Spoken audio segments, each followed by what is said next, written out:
You there? Okay. This is David Crossett, and my first video for YouTube. And I tried to think of what would be an appropriate thing for me to have on the first video of YouTube.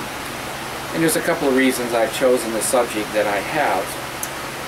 Last November, this is, oh God, it's the middle of August, maybe the 25th of August that I'm recording this in 2011. And November of 2010, I had quadruple bypass surgery. They cut all 4 arteries and took an artery out of my leg and bypassed the heart disease area.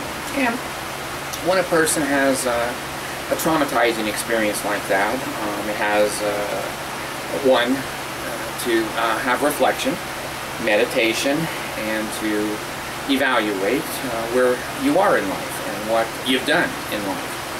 And I've had almost a year of recovery now, and it still hurts to cough, it still hurts to sneeze, but generally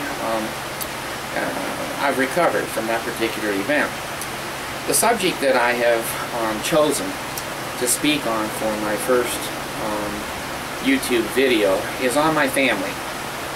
Now, you'll find from the video and from getting to know me that I'm a very unique, unusual, different kind of a person. I do have bipolar disorder. I've had it ever since I was in my early 20s. I didn't discover it until I was 48, and today I'm 63.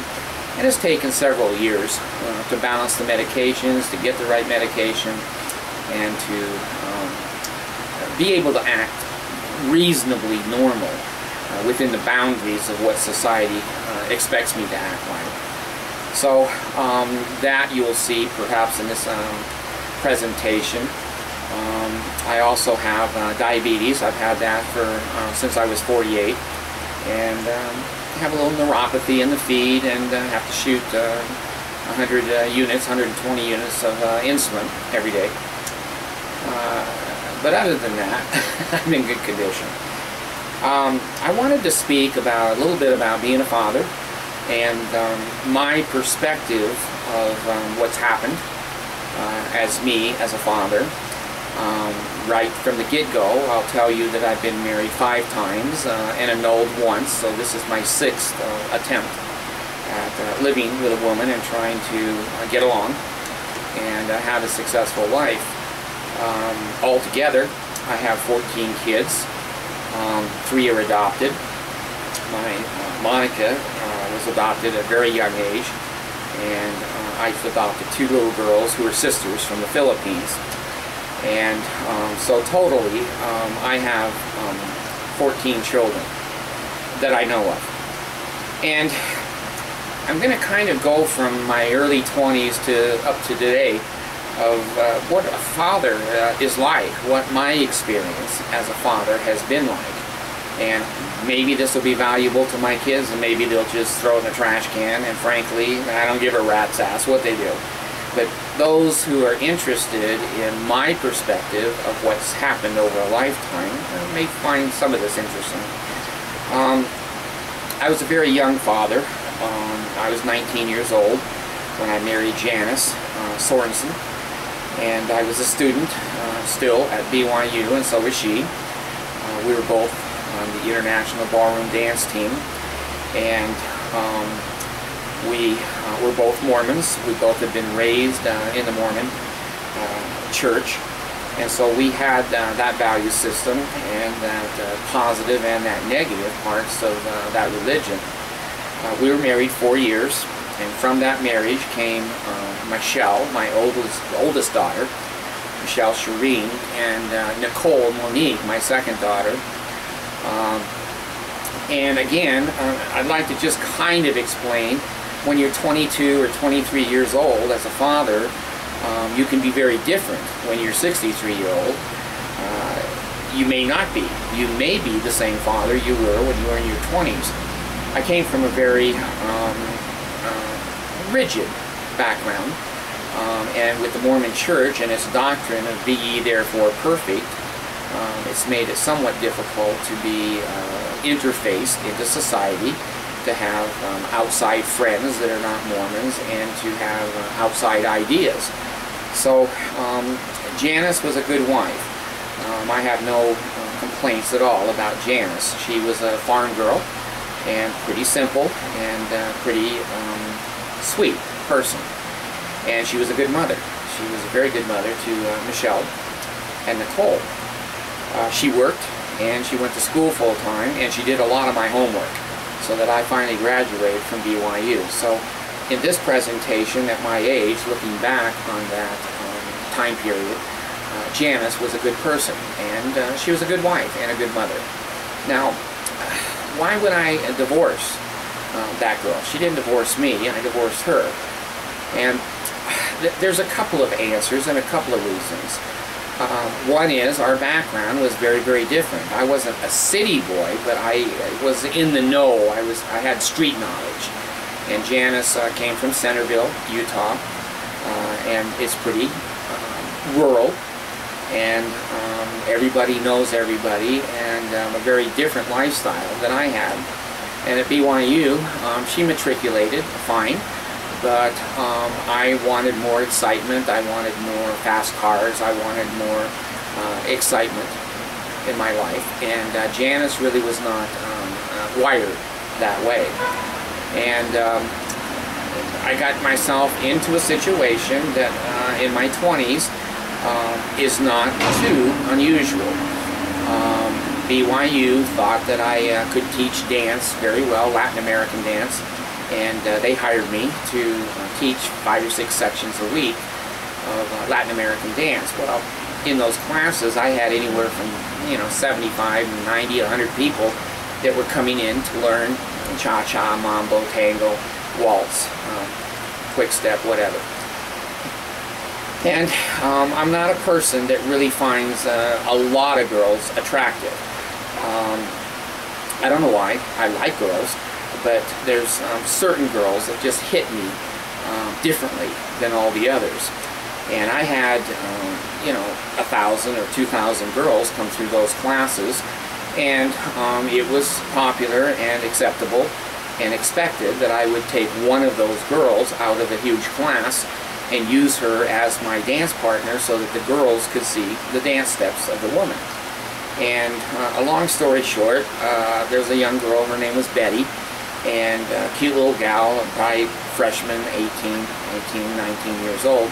And we were asked to, by BYU, to put on dance presentations to the dance classes, and then eventually BYU asked us to go out into Salt Lake City from Provo to put on exhibition dancing for crowds of people representing BYU and their dance program. Well, that kind of situation when you're 22 or 23 years old is probably something you don't see coming. It's kind of like being thrown under a bus.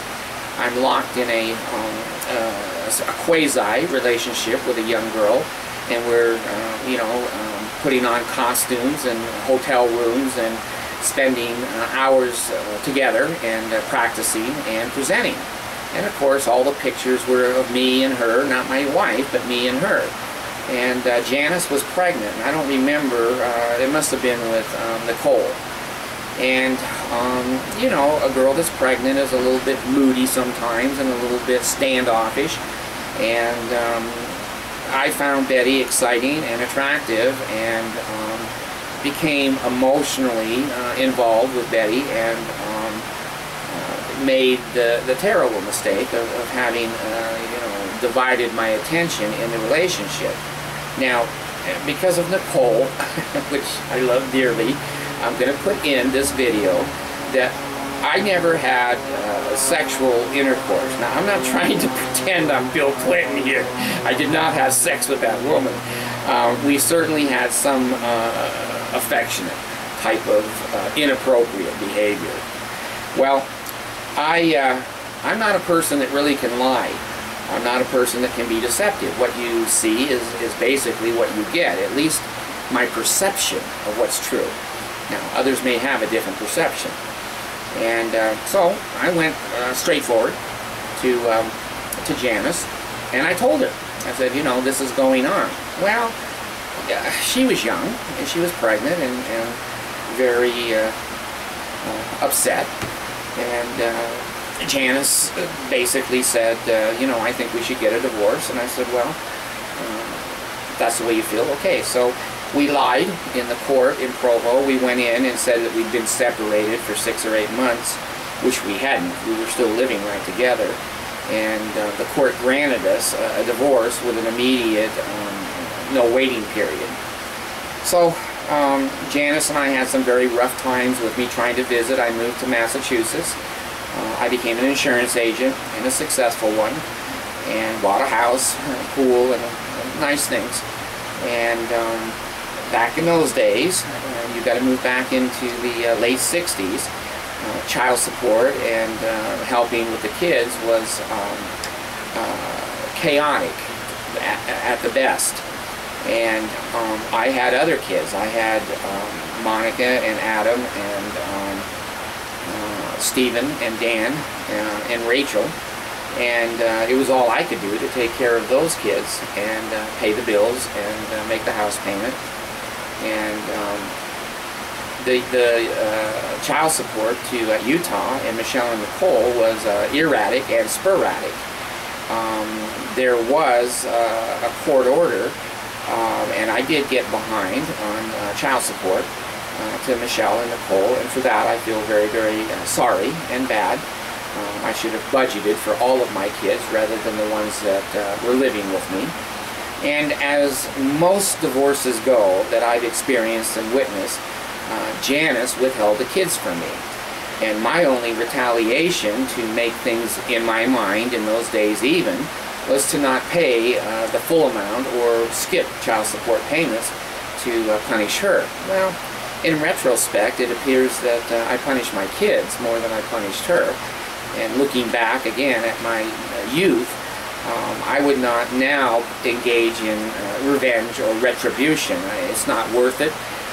It hurt everybody, and Janice sued me and had an attorney, and I was in Utah and was trying to make up some of the back child support, and I got served by her attorney and the Department of Social Services, and I had to begin to pay back the child support that I hadn't paid. And so over a period of time, now this is my best memory and recollection, and Janice and the kids may have a very different one, and I accept that. However, to support my belief system here that I did pay all of that child support back, is that the DA left me alone at a certain point in Provo, and that in those days you could be arrested and or charged with you know, not paying support. It's much more strict these days than it was those days. So, to make a long story short, I believe that I paid all of the child support back. Well, then I moved to California, and Janice and the DA in Provo many years later sued me again for raising the child support. And it was low. It was $25 a kid. It was $50 a month, which is only $600 a year. These days, there's formulas, and these days, that would have not been acceptable under most conditions.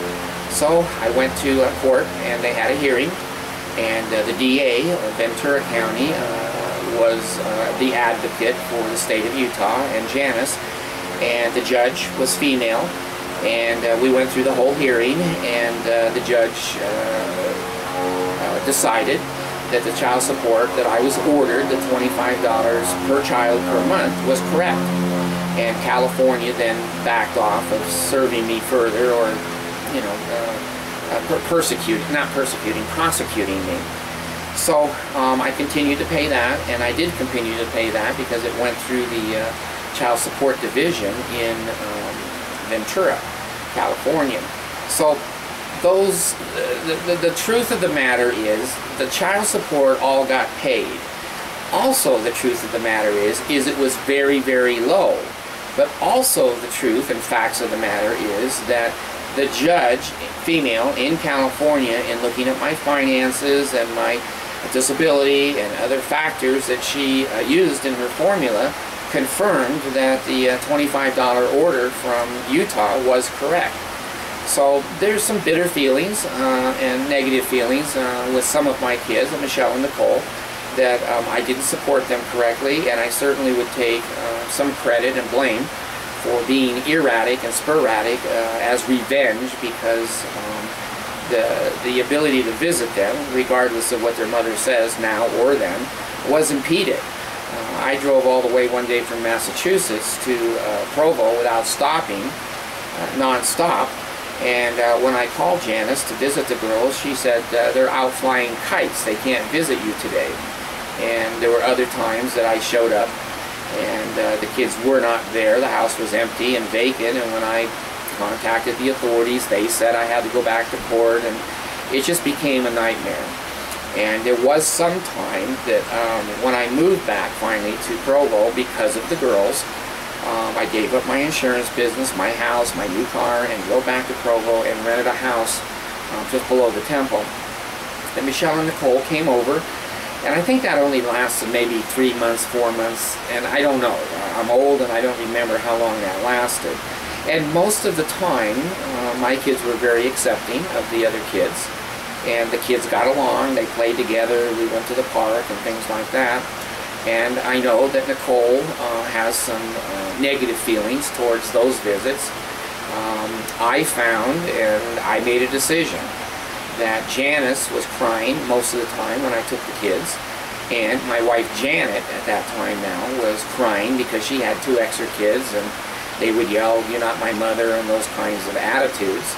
And many times the kids were crying when they went home or when they came to our visit, and I decided that it was too traumatizing for the kids, not for the adults, but for the kids, that it would be better to be raised in a broken home than to live in one. And I know Nicole feels abandoned about that, and that I love the other kids more than her. None of those things are true. Her feelings are true, but the motivations are not true. So Nicole and I have tried to work that out over the years, and we're still doing that. And Michelle has always been upfront and friendly, and she's a super kid. She holds a lot in. I know that there probably is anger there. I've never seen it. So I'm able to call Michelle. We're not real close. We worked about 6 months together here in Salt Lake City about 3 years ago, and had a good relationship there. It's deteriorated, and it's because of the Mormon Church. I have, over a period of time, read and studied the Mormon Church, and I've come to my own conclusion that it's not true, that it's a fraud, and that basically I don't want my name associated with Mormon Church or Joseph Smith or the doctrines of that particular religion. Well, the Mormon Church tends to train children to shun brothers and sisters, relatives, and parents, that if you're not a member of their church, then the children are not supposed to talk to you or enjoy you or visit with you. And they're not supposed to be accepting that you have changed your opinion. They haven't changed theirs, and a good parent would not try to change their opinion.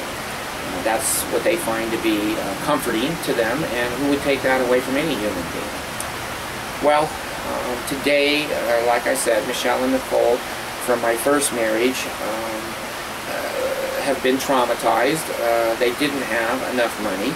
Both of those girls worked at a very young age, and paper routes and skimping and scrambling for the things that they needed. And I certainly feel very, very guilty and bad about that. And to do it over again, I would do it differently. I would split my money between all of my children and not take into account that their mother withheld my visits and cut off my relationship with my kids. When Janice and I got divorced after 4 years, I went back to California, my home state, and I met my old girlfriend, Janet McMillan, who I went to high school with. And Janet was not a Mormon, And she'd been married, and now she was divorced, and she had one child, Monica. And we hung around together a little bit, but because of the Mormon church and because of my dad being a fanatic in the Mormon church, we didn't get married, but I did invite her to come back to BYU and live with me. She did, and we lived in Provo my last year and a half of graduating from BYU, and I didn't want her to feel that I kept her from knowing about Mormons and making her own decision. And again, a long story short, she saw the missionaries, and I left the house when she saw them because I didn't want to influence her, and she decided to join the Mormon church and insisted on us getting married. And we did. We got married in our apartment there in Cedar Crest Apartments up on the hill. And my best friend, Larry Young, was a witness, and the bishop came over and married us. Janet then helped me with my last year of classes. She came in as my dance partner and was, good. And Monica almost drowned in that pool up at Cedar Crest, and I grabbed her and got in and pulled her out of there. And when I brought Janet and Monica to my world, Janet was working as a cocktail waitress in the bowling alley at Ojai Lanes. And Monica, again, I'm sure that Janet has a very different perspective on this, but my perspective is that Monica was not cared for very well. It may have been that Mom was working and didn't have a lot of time to be an at-home mom. And be that as it may, I felt bad for Monica, and I felt bad for Janet. I think that Janet had more potential than being a cocktail waitress. She'd been a she'd been a host at the Flamingo also in Las Vegas. Very pretty girl, and everyone that came in to the Flamingo in those days went through her. So I decided to adopt Monica, and that was a very, well, I was probably in my 30s, but it was still a decision that weighed on me heavily, because Monica in those days, because her regular father, Chuck, I think Jacobson was his name, abandoned Monica and Janet, never paid any child support, and Monica was getting aid to families with dependent children, and it was considerable. I don't remember if it was $150 or $500 or $600 a month that came into our family automatically, and that was very helpful to our family. And I decided that that was a good thing. So we received that money for, I forget it, a year, maybe 2 years.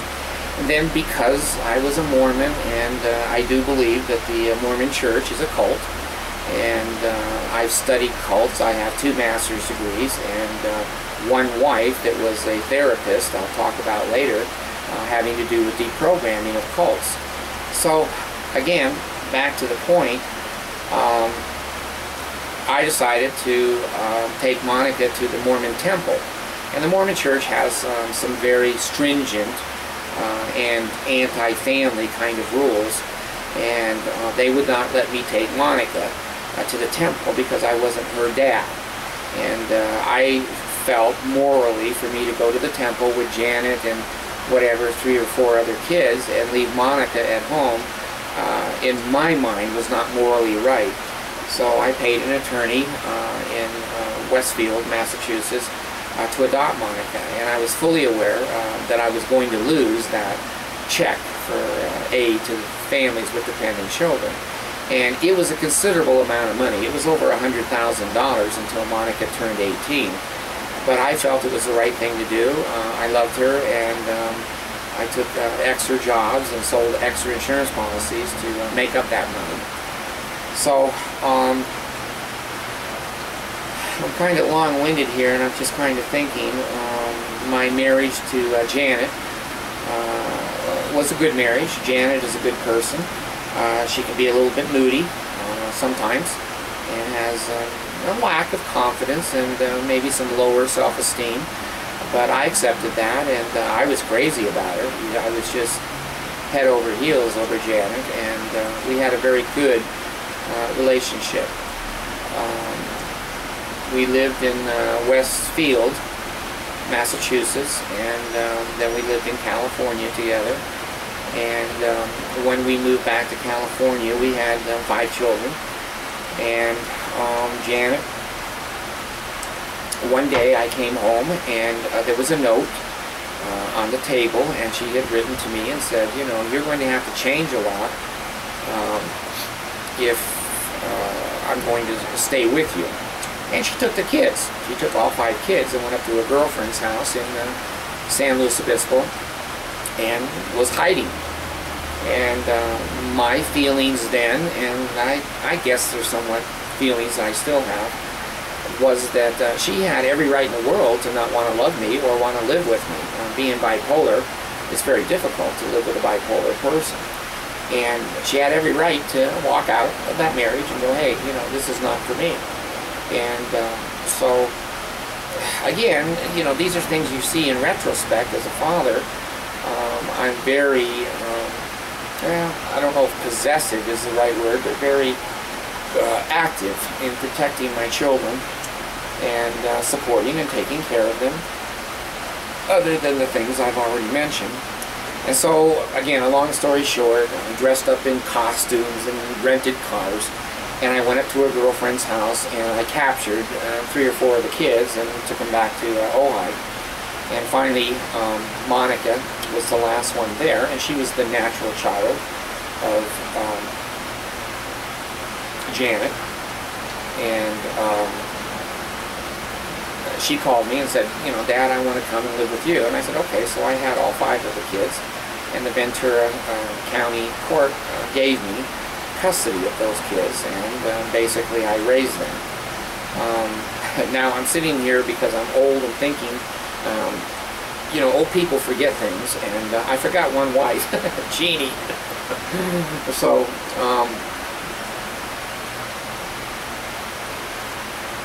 you know, I don't know, my mind is going blank for some reason. Janie and I had a pretty good marriage too. She was a good gal. She was a head cheerleader. She always reminded me not a cheerleader, but the head cheerleader of Choctaw High School in Oklahoma. And we got married up at BYU. The marriage was in California, now that I remember. And her dad was very antagonistic against the Mormon Church. He'd had some experience with that cult, and that split his family up.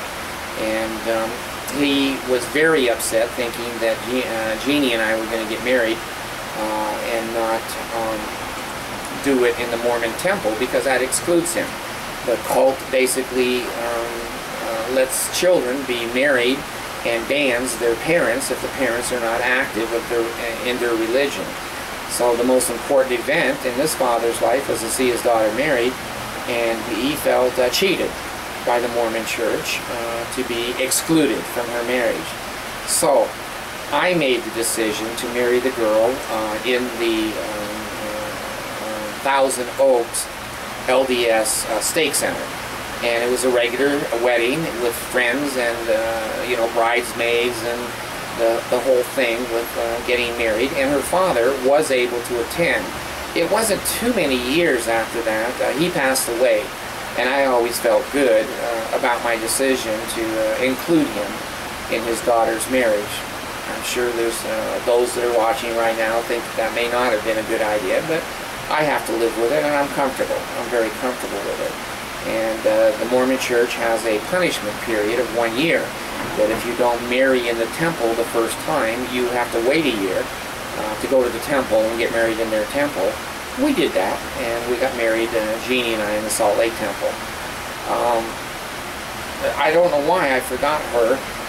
That marriage was the longest marriage that I had. That was 18 years.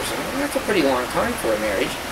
And being married to Janet was 9 years, and being married to Janice was 4 years. And my my marriage to Jeannie was a good marriage most of the time. It was just at the very end of the marriage that you know, Jeannie was working full-time as a secretary over at the Oxnard School District. I was home with the kids and their school. We had a autistic son, Aaron, who took a lot of my time with suing the school district and putting out programs to help him read and write and to become independent. And we lived in mobile homes and rented houses, and over a period of time there we lived quite a while together and fairly happy. And then at the end she was getting to the point where, I guess, wearing down from being in a bipolar relationship, and she and I want to say this carefully because this could be something that is going to be around a long time after my demise. Genie tried to sell our house and didn't tell me. That was kind of shocking to me. I read that when I was in Colorado. I happened to take a Ventura Star Free Press paper with me, and I happened to be up there with a friend, and I was reading under the houses to buy my and her mobile home. And I put a lot of money in that. We had a tremendous 3 bedrooms added to it, and it was, I forget, 3,000 square feet. And I see my mobile home in the newspaper. Well, I knew that I hadn't placed that ad, and that my wife did. And so I went home and was upset and felt that it was betrayal. And I'm going to use that word, that, you know, there's a lot of people that don't like me or don't think I'm popular. But other than Betty and my situation there with Janice, I've always been true to my wives, and I've always told them the truth and been upfront. And I don't think she was. And she had already had some contact with a new boyfriend in Oklahoma, and she planned to go to Oklahoma. So again, we had a court hearing and got divorced. And she got custody of the kids through a statute of the California law. And she knew, going to Oklahoma, that I wouldn't go in that state. You know, if you don't have a belt buckle and still have your teeth, you're not welcome there. And so there were some difficulties with Aaron. He turned 18 during the court hearing, and the judge said, you know, he can be with her because he's an adult now. So I lost that custody battle, and off to Oklahoma they went, and I haven't seen any of those kids since. And gosh, that's been 8 or 10 years, I don't know. Again, bipolar, we don't keep track of time. And she went off to Oklahoma and finally married Mike. And Mike, my understanding now, I'm just repeating third-party information, was a recovering alcoholic, and Jeannie didn't want to work anymore. She felt that I was disabled and that I couldn't make enough money, I guess. She was having to work full-time. She didn't want to do that. And so she married Mike, and again, my interpretation and information is that not only was he a recovering alcoholic, but the Genie had to go back to work, that they have financial problems. And what she had here in California was no different, other than I wasn't an alcoholic. I was mentally ill. So I don't know if she jumped from the frying pan to the fire or not, but that's, again, her business. And not too many years later, they went bankrupt. And I've never been bankrupt. Maybe I should have been a couple of times, because I've certainly been chased by creditors and whatever, but I've never been bankrupt. So she has those 4 or 5 kids there in Oklahoma, and they have shunned me now for going on 10 years. And only because I've left their religion. I haven't been mean or been a bad father. They're just trained to think I'm an apostate and that I'm godless, and it goes on and on. Mormons are that way. That's just part of their culture. So that marriage was good right up to about the last year, and she's been in Oklahoma, I've been in Utah, and basically we don't have any contact or communication. Now, Janice and I have had contact, civil, and Janet and I have had contact, civil, but Genie is fanatical. She's a returned missionary in the Mormon Church, and there's a couple of things that I'm not going to put on this video about Genie. Genie knows what they are. She knows that I'm fairly knowledgeable on her past and her history. So if you want to ask her, that's your own business. If it doesn't matter to you, fine. But what you see with Genie is not what you get. Let me say that about the girl. I was crazy about her, deeply in love with her, and I accepted these other historical facts about Genie. So if you want to talk to her and say, you know, Dad said this or that, what is it that he's talking about? That's, you know, totally a decision you have to make. I'm going to stop the video right here. I'm going to pick up with Crazy Carolyn, another girl that I was married to, but my marriage was annulled to her in California because the judge felt she was so mentally ill that she couldn't make an informed decision to be married. So I'm just going to take a break, and then I'll be back with Crazy Carolyn and some summaries of my kids and my feelings and experiences, and then put this on YouTube, and then if people want to see it, they can see it. If they don't, throw it in the trash. I have no vested interest